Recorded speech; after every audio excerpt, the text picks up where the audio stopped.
जब मिले थे हम पहली बार, तुम करीब आए थे मेरे। तुम्हें मैं अच्छी लगने लगी थी और मैं भी तुम्हें पसंद करने लगी थी। तब तुम्हें मेरे साथ वक्त बिताना अच्छा लगता था और मुझे भी तुमसे किया हर वादा सच्चा लगता था। घंटों घंटों फ़ोन पर बातें किया करते थे तुम और मुझसे मिलने के बाद अक्सर लेट सोया करते थे तुम। हर बात पर तुम मेरे लिए केयर दिखाते थे। रूठ जाऊं मैं कभी तो तुम झट से मनाते थे।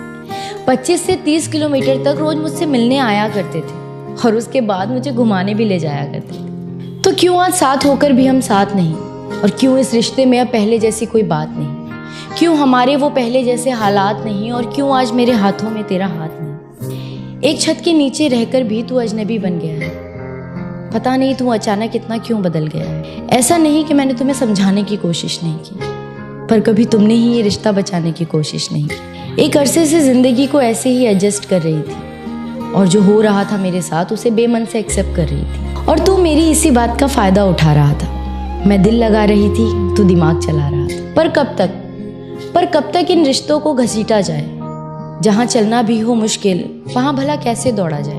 पर अब सच बताऊं तो बहुत थक चुकी हूँ मैं, और इस घिसी पिटी जिंदगी से पक चुकी हूँ। मैं जानती हूँ कि मुझे कोई समझ नहीं पाएगा। टूटा था पहले भी ये दिल, एक बार फिर से टूट जाएगा।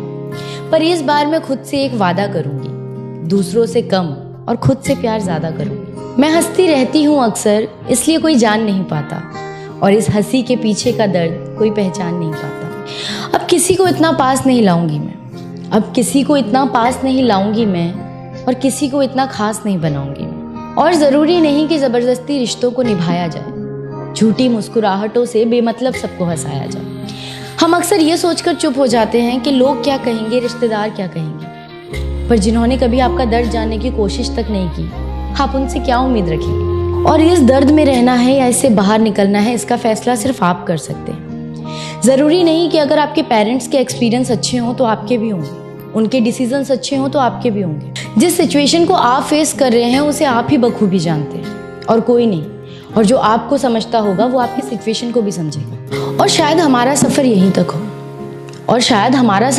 तक हो, ये सोचकर अच्छी मेमोरीज को अपनी डायरी में रखकर उस चैप्टर को बंद कर देना चाहिए। क्योंकि हो सकता है आपकी किताब में कहानी नहीं किस्से हो, और अगर आप चाहते हैं कहानी लिखना तो आपको अपनी कहानी का मेन हीरो खुद बनना होगा। क्योंकि अगर आप किसी और को अपनी कहानी का मेन हीरो बनाएंगे तो आपकी कहानी अधूरी रह सकती है, लेकिन अगर आप खुद अपनी कहानी का हीरो बनेंगे तो आपकी कहानी ज़रूर मुकम्मल होगी। शुक्रिया।